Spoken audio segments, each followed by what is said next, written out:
हरे कृष्ण। नमो विष्णुपादाय कृष्णपृष्ठाय भूतले श्रीमते कृतदासधिकारी इति नामिने। नमो विष्णुपादाय कृष्णपृष्ठाय भूतले श्रीमते भक्तिवेदांत स्वामी इति नामिने। नमस्ते सारस्वते देवे गौरवाणी प्रचारिणे निर्विशेष शून्यवादी पाश्चात्य देश तारिणी। शिल प्रभुपाद की जय, गुरु महाराज की जय, आप सब भक्त वृंद की जय, निताय गौर प्रेमानंदी, हरि हरि बोल। तो आज हम गुरुदेव के जो बुक हैं गुरु शिष्य और दीक्षा, इसकी शुरुआत करते हैं आप सब भक्तजनों के साथ। और आप सब भाग्यवान हैं जो इस साल दीक्षा लेने वाले हैं। ब्रह्मांड भ्रमिते कौन भाग्यवान जीव, गुरु कृष्ण प्रसाद पाए भक्ति लता पीछ। तो भाग्यवान जन सब, गुरुदेव की सुंदर बुक है। आप जब भी ये बुक आपके पास होंगे तो फर्स्ट पेज में आप देखेंगे बहुत सुंदर एक छवि है जो भक्ति सिद्धांत सूर्य ठाकुर शिल प्रभुपाद को दीक्षा प्रदान कर रहे हैं। गुरु शिष्य और दीक्षा, गुरु शिष्य और गुरु शिष्य के साथ संबंध जिसके माध्यम से पूरित होती है वो दीक्षा। और दीक्षा सिर्फ एक जन्म की नहीं है, जन्मों जन्मों की। दूसरे पेजों में और फिर तीसरी पेज जो बुक ड्राफ्ट के बारे में और उसके एड्रेस वगैरह है। तीसरे समर्पण, इस ग्रंथ को गुरुदेव अपने गुरुदेव परम गुरु जो जगत गुरु हैं श्री कृष्ण कृपा मूर्ति श्री श्रीमदेसी भक्ति वेदांत स्वामी प्रभुपाद को समर्पण किया। वो इसके बाद आप इंडेक्स है अनुक्रमणिका जिसमें 13 अध्यायों की ये ग्रंथ है, जिसमें गुरुदेव ने सारे पहलू वर्णन किए हैं। गुरु तत्व से लेके गुरु की आवश्यकता, प्रामाणिक अप्रामाणिक गुरु, दीक्षा की क्या जरूरत है, शिष्य की तब गुरु सेवा क्या होती है, गुरु अवज्ञा क्या होती है, प्रकट गुरु और ऋतिकवाद क्या है, गुरु त्याग क्या है, गुरु के चले जाने के बाद शिष्य को क्या करनी चाहिए, और उसके बाद सारांश प्रश्न उत्तर आदि। और फिर ये मंगलाचरण है ना। तो चलिए मंगलाचरण के ये वर्णन है जो आप लोग करते हैं, सुनते हैं। ओम अज्ञानतिमिरन्धस्य ज्ञानाञ्जनो शलाकया चक्षुरुन्मीलितं येन तस्मै श्रीगुरुवे नमः।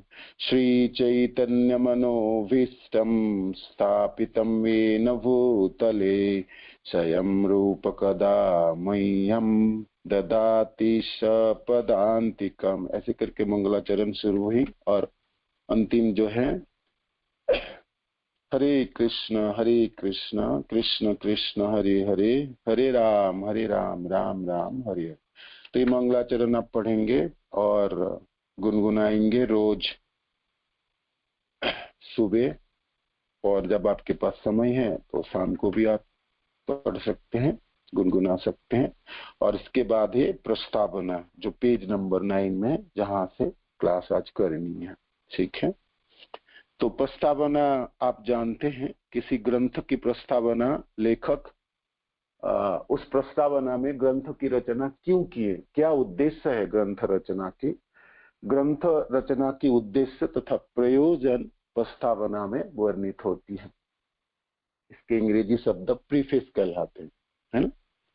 तो आइए प्रस्तावना में हम देखते हैं गुरुदेव क्यों इस ग्रंथ की रचना किए हैं।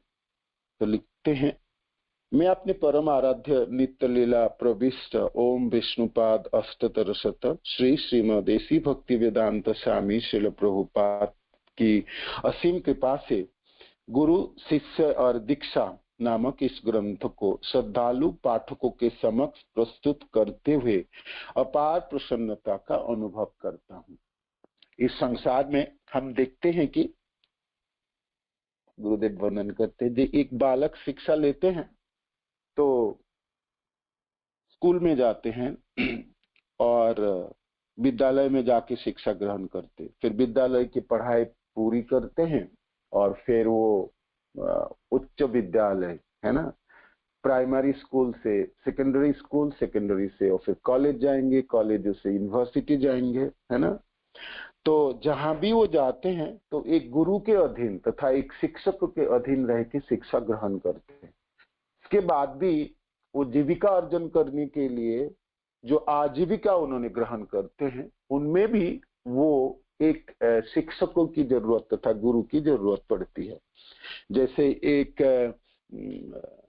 अच्छे डॉक्टर बनना चाहते हैं, चिकित्सक बनना चाहते हैं, तो एक कुशल चिकित्सक के अधीन रह के वो डॉक्टरी सीखते हैं। इस प्रकार एक उकलियाती उकाली है ना सीखना है, उसके अच्छे वकीलों के साथ रह के उनको सीखना पड़ता है। कोई भी शिक्षा, आप चार्टर्ड अकाउंटेंसी कह लीजिए, आप जो भी इंजीनियरिंग की है, हर क्षेत्र में सीखना पड़ता है। एक कुशल व्यक्ति है जो उस क्षेत्र में दक्ष है, यह हमने भौतिक संसार के किसी भी क्षेत्र में हम देखते हैं।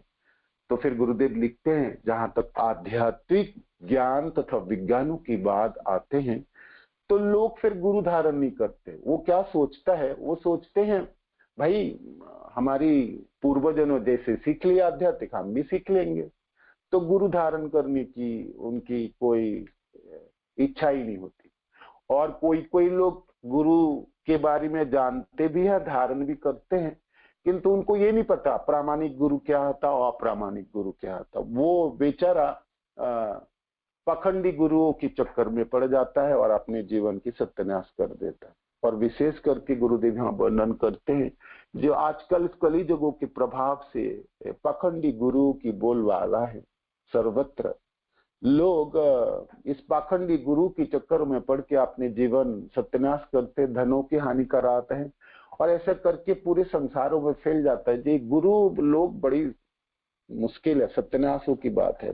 गुरु के चक्करों में पड़ोगे ना, जीवन सर्वनाश हो जाएंगे। तो छोड़ो जी, गुरु ही निर्धारण करते हैं। कुछ लोगों की तो माने अभिज्ञता इतनी तिक्त हो जाता है तो गुरु धारण ही नहीं करता, है ना। और फिर आगे आगे जो है, कोई लोग ऐसा भी है जो ये देखते हैं अमुक गुरु के इतने अधिक अनुयायी, कोई कोई देखते हैं उस व्यक्ति के तो अनगिनत अनुयायी हैं, तो चलो उनको धारण कर लेते। वो लोगों की देखा देखी वो उस भेड़ चाल में समा जाते हैं। वो किस लिए वो गुरु को धारण कर रहे हैं, क्या उद्देश्य है, लोग कर रहे जी हम भी कर रहे हैं, बस इस उद्देश्य। तो इस 3 प्रकार के भावनाओं से प्रभावित होकर लोग गुरु धारण करते हैं, है ना।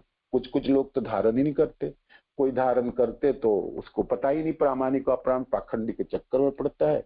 और कोई कोई तो लोग दिखावटी है ना, अनुजाई है ना, तो गुरु धारण कर लेते हैं। तो गुरु नहीं बनाना अथवा दूसरे को देखा देखी गुरु बनाना या किसी पाखंड के चक्कर में पड़ जाना, ये सभी समस्याएं हैं गुरुदेव लिखते। ये सारी समस्याएं है, आपको इससे बचनी है और समझनी है। यदि आप सोचे कि मैं आध्यात्मिक गुरु धारण किए बिना ही जीवन निर्वाह कर लूंगा अथवा मुझे आध्यात्मिक गुरु की आवश्यकता है, तो आपकी सोच गुरु की क्या आवश्यकता है ना। ये गुरु नहीं, गुरु के बिना जीवन चल जाएंगे, या क्या जरूरत है गुरु धारण करना, है ना। तो ये सोच त्रुटिपूर्ण है, गलत है आप, है ना, भ्रांति है आप में। हमें मनुष्य जीवन मिला है, दुर्लभ मानुष जन्म, है ना। ये दुर्लभ मनुष्य है, ये बहुत मुश्किल से मिलता है। निध्य माध्यम सुलभम सुदुर्लभम, है ना, प्लाबम, ये जो सुकल्पम गुरु कर्ण धारम, ये बड़ी मुश्किल से मिलता है मनुष्य जीवन, है ना। तो हमें अपनी आत्मा की कल्याण कर सके, ना कि अपना जीवन खाने सोने आत्मरक्षा करने और मैथुन करने में व्यतीत कर। मनुष्य जीवन मिली तो पशुओं की तरह हम व्यवहार ना करें। पशुओं में 4 चीज होते हैं, आहार निद्रा भयमैथुनम च सामान्य ये तात पशु भी नरानाम। पशुओं में और नर में, मनुष्य में ये चार चीज बराबर होती है। तो फिर पशुओं में भेद क्या करता है मनुष्य को? धर्म ही अधिक विशेष, धर्मे नहीं ना पशु भी समान। धर्म एक विशेष चीज है जो मनुष्य को मनुष्य बनाता है, और धर्म नहीं है तो फिर सिर्फ चार चीज करता है, खाता है, सोता है ना, और वंश वृद्धि करता है ना, और आत्मरक्षा के प्रयास करता है। तो फिर पशु और कुत्ते बिल्ली से उनमें क्या भेद है ना? धर्म वो चीज है जो उसको भेद कराता है, और धर्म के बिना पशु भी समान। तो धर्म क्या है तथा जीवन के लक्ष्य क्या है, गुरुदेव आगे कहते हैं, और बड़ी सुंदर लाइन है, वो आप सब हमेशा याद रखिएगा। आप लोगों के साथ साथ मैं भी और सब लोग हम याद रखेंगे इस लाइन को, कंठस्थ रखेंगे इसको, है ना। हमेशा जब भी हम अपने थोड़ी सी मायूसी होंगे, ग्लानि छाएगी हृदय में, जब हमने दंड में पड़ जाएंगे इस संसारों की गुणों में, तब हम इस लाइन को हमेशा याद रखेंगे, है ना। तो क्या लक्ष्य है जीवन की? जीवन का लक्ष्य है भगवान श्री कृष्ण की भक्ति करते हुए, एक भगवान श्री कृष्ण की भक्ति करते हुए जन्म मृत्यु वृद्धावस्था और रोगों से भरे संसार से छुटकारा पाकर, जन्म मृत्यु जरा व्याधि इससे छुटकारा पाकर भगवान श्री कृष्ण के धाम में उनकी सेवा करते हुए उनके साथ आनंदित रहना, है ना। ये लाइन है, ये हमेशा याद रखेंगे हम सब। ये मनुष्य की जीवन की लक्ष्य है और यही धर्म है ना। धर्मे नहीं ना पशु भी समान।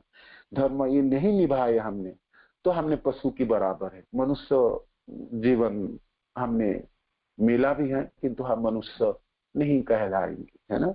तो ये है, क्या है? भक्ति, श्री कृष्ण की भक्ति करना है, भौतिक संसार को हम पार लगना है, और भगवान के धामों को प्राप्त करके भगवान में की सेवा में अपने को समर्पण करनी है, और हमेशा सेवा करते हुए अपने जीवन आनंदित रखना है। भगवान श्री कृष्ण का धाम जो गोलोक के नाम से जाना जाता है ना, निज धामनी गोलोक नामनी तले च तस्य, गोलोक के नाम से जाना जाता है, गोलोक धाम, है ना। हम इस भूलोक में है, धरती में है, इससे ऊपर भूवरलोक, इसके ऊपर स्वर्गलोक, स्वर्ग के ऊपर महरलोक, जनलोक, तपलोक, जनलोक, तपलोक, है ना, और उसके बाद है ब्रह्मलोक। इस सप्तलोकों के ऊपर, इस ब्रह्मांडों के ऊपर आवरण है, सप्तावरण, उसको भेद करके विरजा, विरजा के ऊपर आपने ब्रह्म ज्योतिर्मय लोक है, और उससे ऊपर आपके अनगिनित ब्रह्मांड, अनगिनित वैकुंठ लोक है, और वैकुंठ लोकों के भी ऊपर 50,000 योजन, है ना, 50 करोड़ योजन के ऊपर भगवान के धाम गोलोक विराजमान है। तो वो धाम सत, चित और आनंदमय है।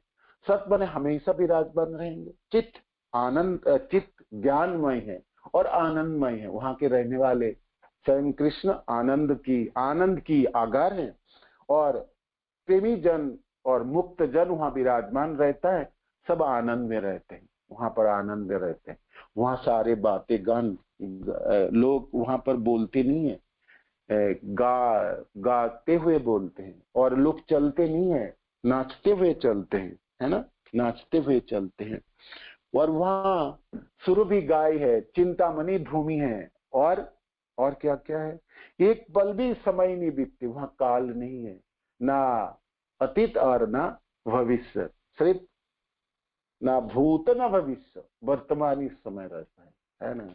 कथा गानम नाट्यम गमनपि वंशी प्रिय सखी चिदानंदम ज्योति परमपि तदा साध्य अपि च। तो बड़ी सुंदर जगह है ना। आपकी सारी समस्या की समाधान है, और हमेशा कृष्ण के साथ आप विराजमान रहेंगे और आनंद में विराजमान रहेंगे, आनंद में विराजमान। गुरुदेव आपको निमंत्रण दे रहे हैं, आप हम सब वहां पर, हमारी गंतव्य है। भगवान श्री कृष्ण का गोलोक धाम इन सब दुखों से मुक्त है। कौन सा दुखों से? इस भौतिक संसार के जो दुख है, जन्म मृत्यु जरा व्याधि, है ना, दुखो दशा अनुदर्शनम, इस दुखों से, आध्यात्मिक, आधिभौतिक और आधिदैविक, इस तीनों तापों से मुक्त है। तीनों गुणातीत है, ना सत्य न रजो न तमो गुणों के अधीन है। उस शुद्ध सात्विक, शुद्ध सत्य है, विराजमान है उस धाम। तो उस लक्ष्य को प्राप्त करवाने में जो हमारी सहायता करेंगे वो हमारे गुरुदेव है, वो हमारे आध्यात्मिक गुरु, जो आनंदमय जीवन प्राप्त कराएंगे, जिन्होंने भगवान के कृष्ण की चरणाश्रित कराएंगे, कृष्ण को धाम प्राप्त कराएंगे, कृष्ण की प्रेम प्राप्ति कराएंगे, वो हमारे गुरुदेव हैं, वो हमारे गुरुदेव हैं। और जहां जाने के बाद हमको इस कष्टमय संसार में लौटकर ना आना पड़ेगा। जद गद्वाना निवर्तन्ते तद धाम परमम मम, भगवान कृष्ण कहते हैं ना, एक बार तुम मेरे पास आओगे ना, तुम दोबारा वापस नहीं होगे, इस भौतिक संसार के जंजालों में ना पड़ोगे। आजकल कोई लोग ऐसे गुरुओं की धारण कर लेते हैं जो केवल शिष्य का धन चाहता है, धन लूटना चाहता है, अपहरण करना चाहता है, उसके कल्याण से उन्हें कोई लेना देना नहीं होता है। ऐसे गुरु पाखंडी होते हैं। ऐसे व्यक्ति को चाहिए कि वह गुरु धारण करने से पूर्व गुरु तत्व के विषय में ज्ञान अवश्य प्राप्त करे, वे गुरु की योग्यताओं को समझे और तब निर्णय करे कि एक सच्चा आध्यात्मिक गुरु कौन है। पाखंड गुरु और प्रामाणिक गुरु और पाखंड गुरु में भेद क्या है, सच्चा गुरु है क्या, गुरु क्या हमको प्राप्ति करा देंगे, वो जानना चाहिए। जान के ज्ञान प्राप्त करने के बाद ही गुरु धारण करना चाहिए। अज्ञान आंख बंद करके गुरु नहीं धारण करनी चाहिए। गुरु धारण करना इतना आवश्यक है कि जब भगवान स्वयं इस धराधाम पर आते हैं तो वो भी गुरु धारण करते हुए आदर्श प्रस्तुत करते हैं। भगवान भी आते हैं संसार में, तब भी गुरु, भगवान राम ने गुरु धारण किया, है ना, भगवान कृष्ण ने गुरु धारण किया। जब जब भगवान आएंगे, भगवान के अवतार भी आते, तभी भी गुरु धारण करते हैं, देखते हैं। तो गुरु धारण करना आवश्यक है, किंतु शर्ते प्रामाणिक गुरु, पाखंडी गुरु ना धारण करे। इस पुस्तक में हमने यह चर्चा की है कि हमें एक आध्यात्मिक गुरु की आवश्यकता क्यों है, वे कौन सा योग्यता है जो ये गुरु को प्रामाणिकता सिद्ध करेंगे। तो गुरुदेव ने अपने उद्देश्य बताते, पुस्तक की क्या उद्देश्य है, ग्रंथ की क्या उद्देश्य है।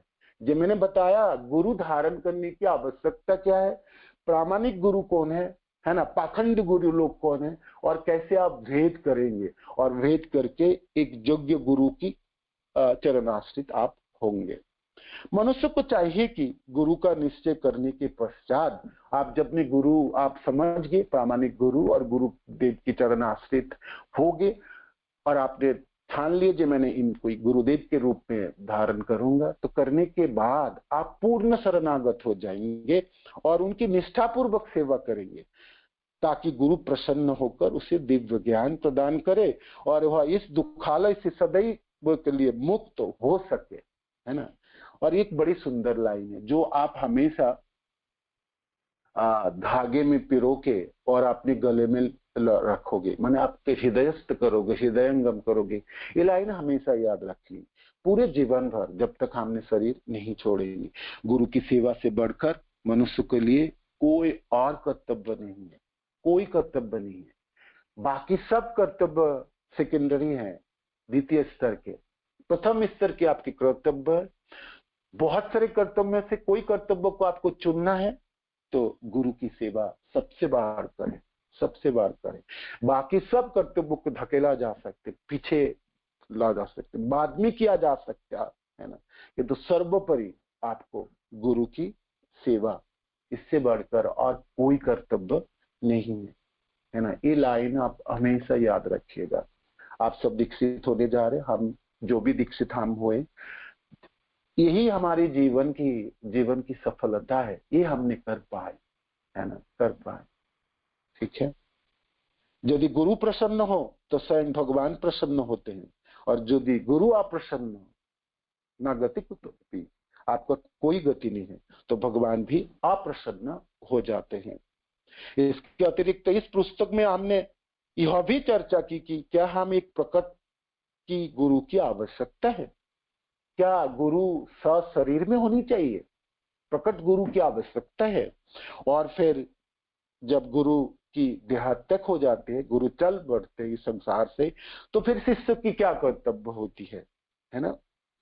इस पुस्तक के अध्ययन के उपरांत आप एक प्रामाणिक एवं अप्रामाणिक गुरु के भेद को समझेंगे, और शिष्य के रूप में आपकी क्या कर्तव्य है वो आप समझेंगे, एवं उसको जानकर, उस कर्तव्य को जानकर पूर्व निष्ठा एवं समर्पण के साथ अपने श्री गुरु की सेवा में जुट जाएंगे, है ना, गुरु की सेवा में जुट जाएंगे।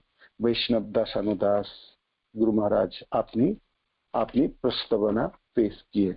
ठीक है, तो ये प्रस्तावना थी, ग्रंथों की उद्देश्य संक्षिप्त रूपों में वर्णित हो गई।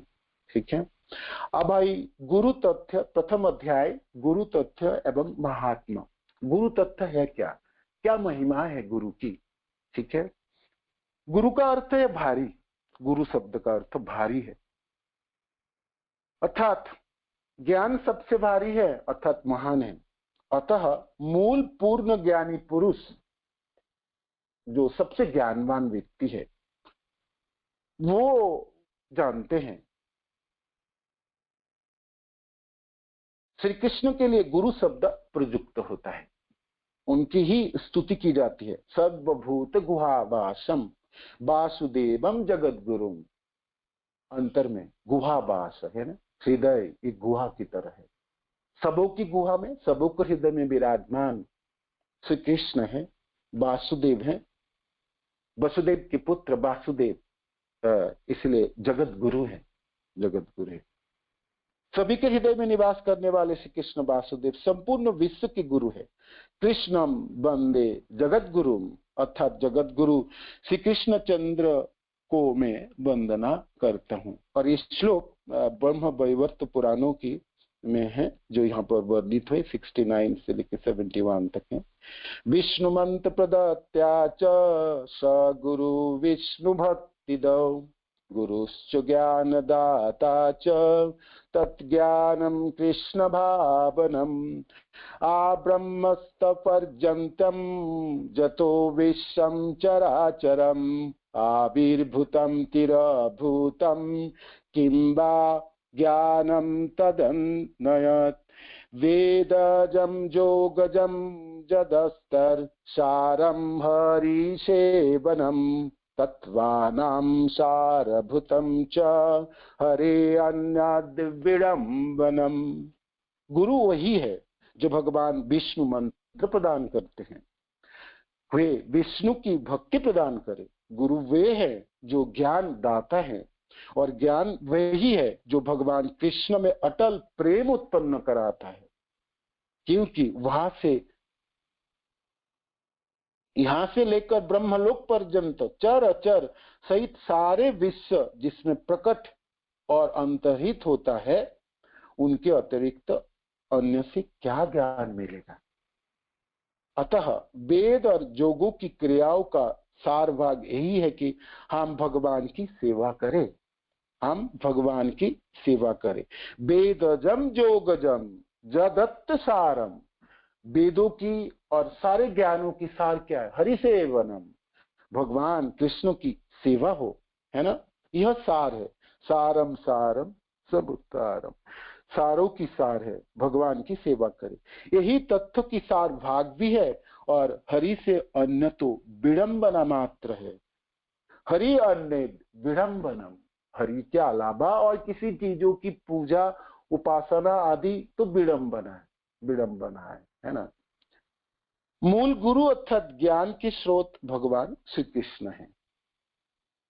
जिस प्रकार एक छोटे से माइक्रोफोन का प्रयोग में लाने के लिए उसके साथ एक मार्ग निर्देशन की पुस्तिका आती है, एक बुकलेट आती है ना, ये माइक्रोफोन को आप कैसे चलाएंगे, कैसे ऑन करेंगे, ऑफ किया जाता है, क्या काम लिया जा सकता है और सुचारू रूप से इसको कैसे कार्यान्वित किया जा सकता है, वो मार्गदर्शक जो पुस्तिका है, निर्देशन जो पुस्तिका, वो आपको बताते हैं।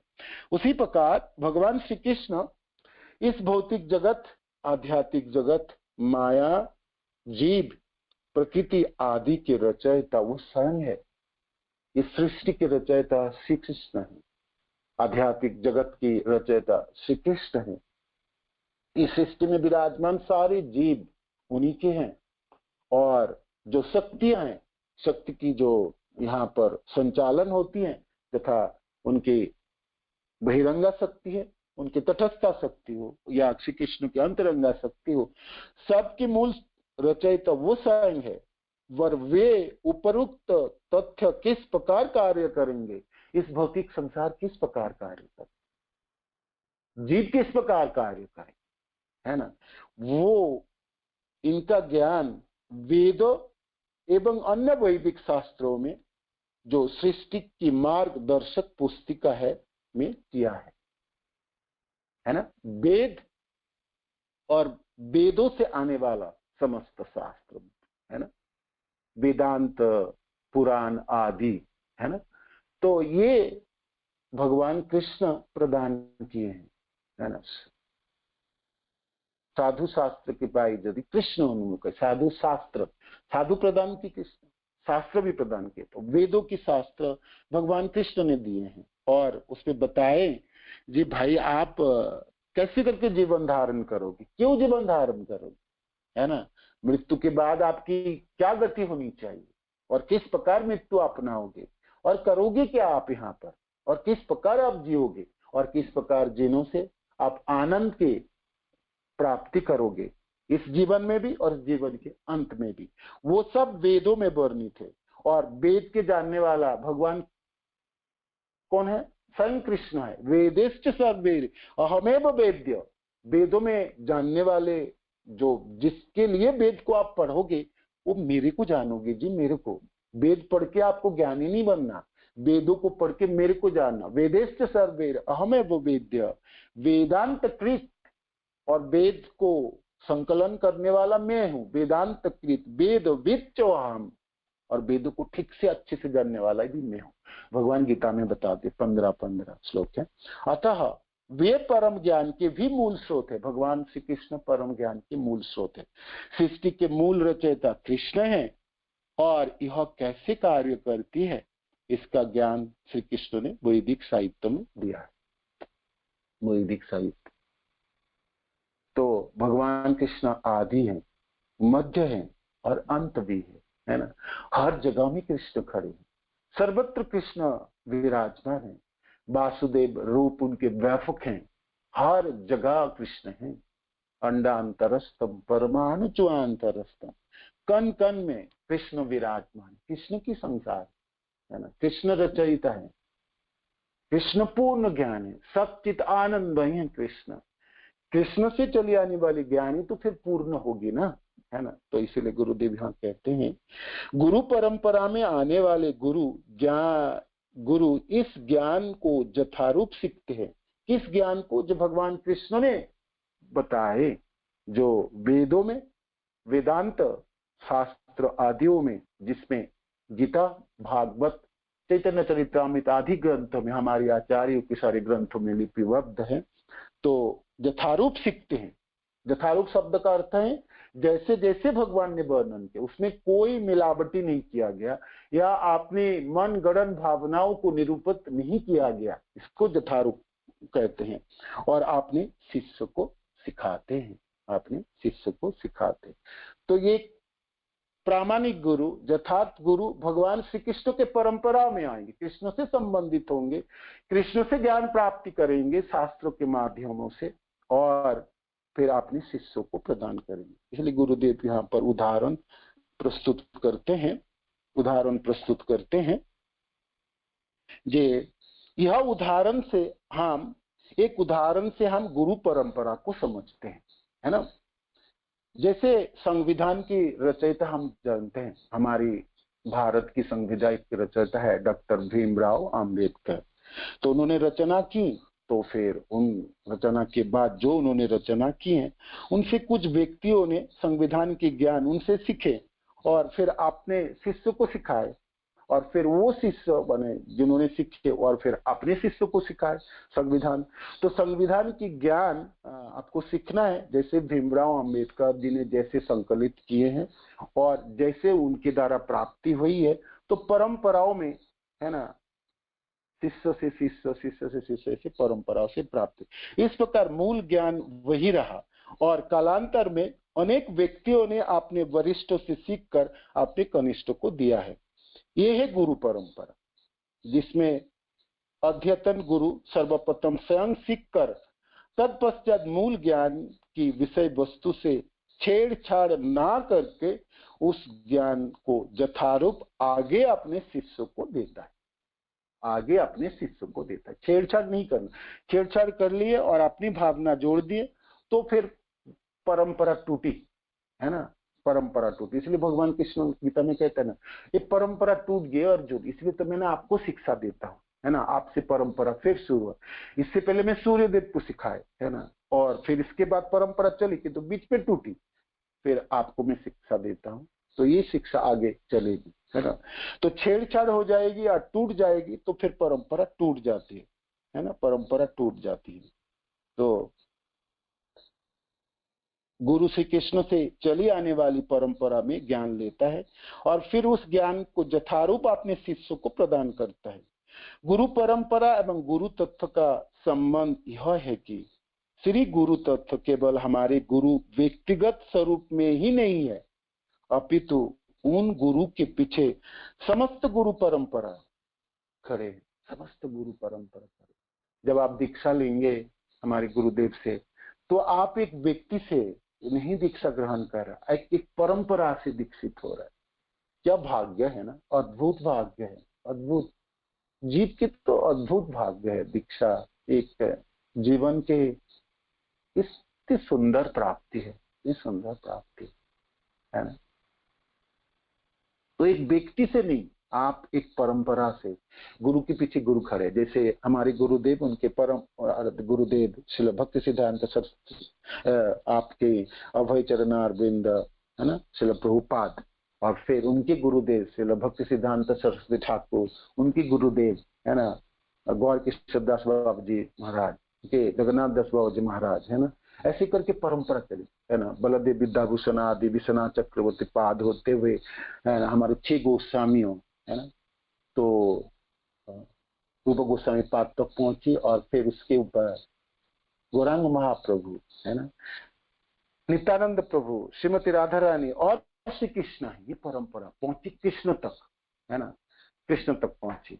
जब हम जिस संप्रदाय में हम दीक्षित होने जा रहे हैं, इसको माधव गौड़ीय संप्रदाय है, माधव गौड़ीय संप्रदाय है। माधवाचार्यों से, माने भगवान कृष्ण से शुरू होके ब्रह्मा जी, नारद जी होते हुए, माधवाचार्य होते हुए, चैतन्य महाप्रभु और षोड़ गोस्वामी होते हुए, और ये सब के माध्यम से श्रील प्रभुपाद तक पहुंचते। प्रभुपाद के गुरुदेव एक शिष्य है हमारे गुरुदेव, जिससे आप दीक्षित होने जा रहे हैं। तो परंपरा चली। जब आप गीता को खोलेंगे ना, तो उसमें पूरी परंपरा है, कृष्ण से चलिए, सारे नाम है गुरु की, आप देख सकते परंपरा कैसे पहुंची श्रील प्रभुपाद तक, और प्रभुपाद के शिष्य हैं हमारे गुरुदेव, और आप उनके शिष्य बने तो आप परंपरा से जुड़ी, है ना। तो आप याद रख सकते हैं। तो हमारी वैष्णवों की 4 संप्रदाय में से हमने एक संप्रदाय, है ना, माधवाचार्य की जो संप्रदाय है, और चैतन्य महाप्रभु की संप्रदाय, गौड़ीय संप्रदाय, इसमें हमने दीक्षित होने जा रहे हैं। गुरु शब्द की क्या अर्थ है, आगे वर्णन करते हैं महाराज। गुरु शब्द में गु का अर्थ है अंधकार और रू का अर्थ है प्रकाश। तो अतः गुरु का शाब्दिक अर्थ क्या हुआ, अंधकार से प्रकाश के ओर ले जाने वाला मार्गदर्शक। जिस व्यक्ति ने आपका हाथ पकड़ के आपको अंधकार के जीवन से आपको रोशनी की तरफ, है ना, प्रकाश की तरफ ले जाए, है ना, प्रकाश की तरफ आपको ले जाते हैं। सही अर्थ में गुरु वही है जो अपने शिष्य का मार्गदर्शन करे और जो उचित हो उसे उस और शिष्य के आगे बढ़ने के लिए प्रेरित करे, है ना। ठीक से उनके मार्गदर्शन करे और जो उचित हो उस शिष्य के आगे बढ़ने के लिए मार्गदर्शन करे। गुरु शब्दस्य तब अंधकारस्य, रु शब्दस्य तन निवारका, अंधकारो तिरोधित्वात् गुरु इति अविधीयते। स्कंद पुराण के श्लोक है। गु शब्द का अर्थ है अज्ञान का अंधकार, रु शब्द का अर्थ है इसे मिटाने वाला, इसलिए गुरु को गुरु कहा जाता है क्योंकि वो अज्ञान के अंधकार का नाश करता है। ठीक है, आगे जो पैराग्राफ है इसमें गुरु 3 प्रकार के हैं वो वर्णित हो रहे हैं। कनिष्ठ, मध्यम और उत्तम अधिकारी हैं। विशेष करके भक्त की श्रेणी है। गुरु भी तो एक भक्त में आते हैं, भगवान कृष्ण के परम प्रिय जन है। तो भक्त की 3 कैटेगरी हैं तथा कनिष्ठ, मध्यम और उत्तम। एक उत्तम अधिकारी ही महाभागवत अर्थात वास्तविक गुरु है। उत्तम अधिकारी गुरु को पूर्ण सत्व की तीनों अवधारणाओं की ज्ञान होना चाहिए। पूर्ण सत्व की, परम सत्व की 3 क्या भाग है ना। वेद तो वदन्ति तस्तत्थविदं तथ्यम जद ज्ञानम अध्ययम ब्रह्मेति परमात्मेति भगवान इति शब्दते। भागवत के श्लोकों में परम सत्व की विभाजन किया जाता है। ये परम सत्व के 3 भाग है। प्रथम ब्रह्म है जो प्रकाश स्वरूप है, उसके बाद परमात्मा है जो अंतर्जामी के रूप में सर्व गुहावास है, अंतर है ना परमात्मा, और तीसरी है परम पुरुष सुंदर साकार स्वरूप भगवान है, सर्वैश्वर्य पूर्ण वाले हैं। तो उत्तम अधिकारी गुरु भगवान में ही ब्रह्म और परमात्मा को दर्शन करता है। परम सत्य की जो बाकी 2 भाग है, जो ब्रह्म और परमात्मा की दर्शन परम भगवान के रूप में करते हैं उत्तम अधिकारी। और जो मध्यम अधिकारी वो परम सत्य की मध्यम भागों को, परमात्मा को दर्शन करता है। और जो कनिष्ठ है अधिकारी है वो परम सत्य के प्रथम भाग जो ब्रह्म रूपों को देख पाते हैं, धारण करते हैं। निस्संदेह उत्तम अधिकारी गुरु श्री कृष्ण का शुद्ध भक्त होता है। यह तत्वदर्शी होता है, अर्थात जिसने सत्य का दर्शन किया है। सत्य का दर्शन किया है। सत्य का दर्शन के अर्थ है परम सत्य की जो सुंदर साकार स्वरूप भगवान श्री कृष्ण को की ज्ञाता है, कृष्ण को ठीक से जानने वाला है, कृष्ण के परम प्रिय जन है और कृष्ण की भगवान की चरणाश्रित है ना। तो भी है आपकी उत्तम अधिकारी है। मध्यम अधिकारी भी गुरु हो सकते हैं। मध्यम अधिकारी भक्त वह होते हैं जो विग्रह पूजा के साथ साथ भक्त को यथायोग्य सम्मान देने में पटु होते हैं। तो ये आपकी उत्तम अधिकारी और मध्यम अधिकारी के है वर्णन आई। आगे भी थोड़ी सी वर्णन होगी, तो कल आप उसको सुनेंगे, है ना, और समझेंगे। तो यहाँ तक आज की क्लास थी मेरी। और हमने यहाँ तक पढ़े गुरुदेव जो वर्णन किए हैं, विशेष करके प्रस्तावना में उन्होंने इस ग्रंथ की उद्देश्य प्रतिपादित किए हैं और हमको क्यों गुरु धारण करनी चाहिए, किस प्रकार गुरु धारण करनी चाहिए वो वर्णित हुई। और गुरु की महिमा तथा इस प्रथम अध्याय में गुरु तत्व एवं महात्मों की वर्णन हुई।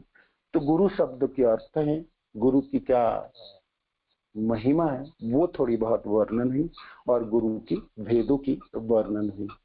तो मैं आशा करता हूँ आप इसको समझ पाए हैं और आपके कोई प्रश्न है तो आप पूछ सकते हैं।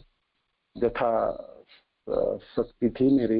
हालांकि गुरुदेव ने सब कुछ यहाँ पर सरल भाषाओं में वर्णन किए, हमको सिर्फ पढ़ना है। और इस ग्रंथ को आपको एक बार नहीं, आपको जब भी मनों में ना कोई द्वंद्व उत्पन्न होगी, कोई मनों में ग्लानि उत्पन्न होगी, कोई संशय आएगी, और आप सोचिए कि क्या करनी चाहिए और क्या नहीं करनी चाहिए, क्या कदम उठाना चाहिए और क्या कदम नहीं उठाना चाहिए। आप दंड यानी आपने चौराहा में खड़ा है, इधर चले कि उधर चले। आपको ये ग्रंथ, ये पुस्तक आपको हमेशा दिक निर्देश करते रहेंगे, है ना, संशय से आपको बचाने वाले हैं और आपको सटीक जीवन प्रदान करने वाले हैं। और वो लाइन हमेशा याद रखिएगा, पिरो के रखिएगा, है ना। जीवन के लक्ष्य क्या है? श्री कृष्ण के भक्ति, है ना। और क्या है? और क्या है? वो सुंदर लाइन है, मैंने याद की है ना। जीवन का लक्ष्य है भगवान श्री कृष्ण की भक्ति करते हुए जन्म मृत्यु वृद्धावस्था रोगों से भरे संसार से छुटकारा पाकर भगवान श्री कृष्ण के धाम में उनकी सेवा करते हुए उनके से आनंदित रहना। ये एक लाइन याद। और एक लाइन और, गुरु की सेवा से बढ़कर मनुष्य के लिए कोई और कर्तव्य नहीं है, और कर्तव्य नहीं है, और कर्तव्य नहीं है। सिर्फ हम होठों से नहीं बोलेंगे, सिर्फ उच्चारण नहीं करेंगे, जीवन में अपनाने के लिए सिर्फ ज्ञान को प्राप्त नहीं, हमको विज्ञान धारण करना है। इसको हम अपने जीवन में निभा पाए उसके लिए आप पूरे जीवन तत्पर रहेंगे, प्रयत्न करेंगे, प्रयास करते रहेंगे। कोई भाग्यवान है जो दीक्षा के बाद ही दूसरे दिनों से ही इस चीजों को कर पाएंगे, कोई सालों के बाद कर पाएंगे, कोई कालांतर में कर पाएंगे, किंतु मरने से पहले, शरीर छोड़ने से पहले इस चीजों को हमको करके गुजरना है ना, करनी है, हमको करनी है। यही हमारी जीवन है, यह हमारी जीवन है। हरे कृष्ण। तो कोई प्रश्न है आपके लिए? और ये सबसे तो आपसे अनुरोध है, ये पुस्तक आपके पास होनी चाहिए, है ना, ये पुस्तक आपके पास होनी चाहिए। आपकी जरूरत है, आपकी मार्ग, जीवन की मार्ग दर्शन कराने वाले हैं, है ना। तो ये पुस्तक आपके पास होनी चाहिए। नहीं है तो आप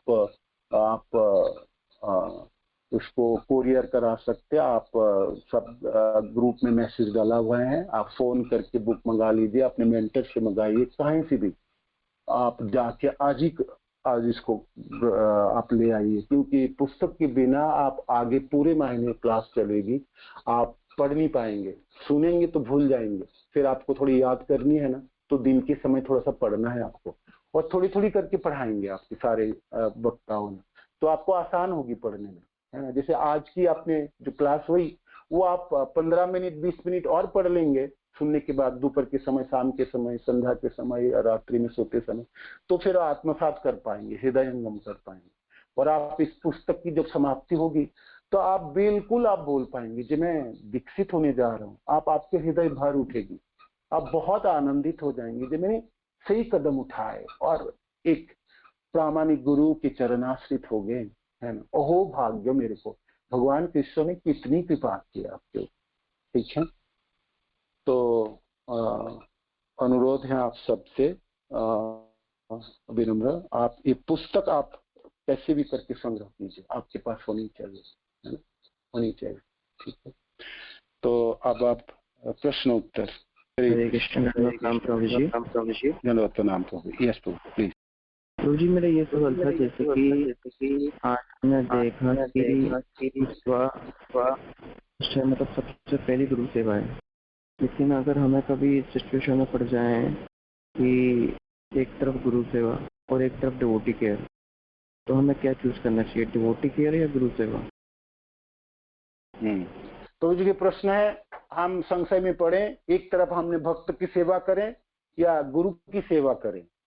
तो आपको संशय होने की जरूरत नहीं है, गुरु भी तो एक भक्त ही है और परम भक्त है। जो जहाँ डिवोटी केयर की बात है, भक्त की सेवा की बात है, तो गुरु के सेवा से तो आपकी भक्त की सेवा हो गई ना, गुरु तो एक भक्त ही है प्रभु जी, तो आप संशय क्यों होने हैं, है ना। हाँ, गुरु की भी सेवा कीजिए और भी भक्तों की सेवा करने उनको भी कीजिए, है ना। दोनों में समस्या कहाँ खड़ी होगी, कहाँ खड़ी। हाँ, किंतु दोनों सेवा आपके सामने है, मैंने बहुत सारे भक्तों की सेवा करना है और मेरा गुरु की भी सेवा मेरे सामने है। तो मैंने आपको लाइन पढ़ के सुनाए ना, गुरु की सेवा से बढ़कर मनुष्य के लिए कोई और कर्तव्य नहीं है। वो हमेशा अपने गले में धागा में उसको पिरो के रखेंगे और पन के रखिएगा उनको। गुरु की सेवा के अलावा इससे बढ़कर और कोई सेवा नहीं है। बाकी सब सेवा को बाद में किया जा सकता है, किंतु गुरु की सेवा तो सर्वोपरि है, सर्वोपरि है। ठीक है ना।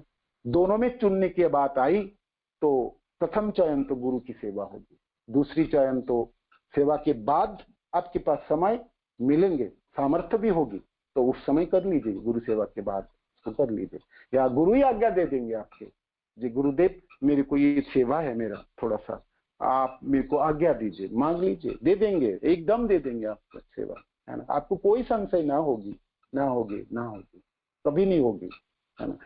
गुरुदेव आपके जीवन की जो भक्ति में और आपकी सेवा में कभी रोड़े नहीं बनेंगे, माने कभी प्रतिबंधक नहीं होंगे, है ना।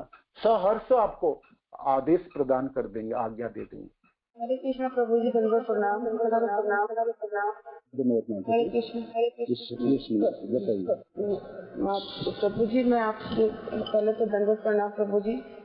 प्रभु जी, मैं आपसे पूछना चाहती हूँ कि मैं एक गृहिणी होने के नाते, एक महिला होने के नाते मेरे और भी बहुत सारे कर्तव्य हैं और मेरे मन में ये संशय है कि क्या मैं इस मार्ग पे अच्छे से चल पाऊंगी। मेरे से बहुत सारी त्रुटियां भी होंगी महाराज, तो प्रभु जी मैं कैसे करूंगी। मेरे मन में बड़ी शंकाएं हो रही हैं, क्योंकि मैं तो गुरुदेव की, गुरु महाराज की इतनी सेवा भी नहीं कर पाऊंगी। हो सकता है कभी मैं आज्ञा का पालन भी न कर पाऊँ।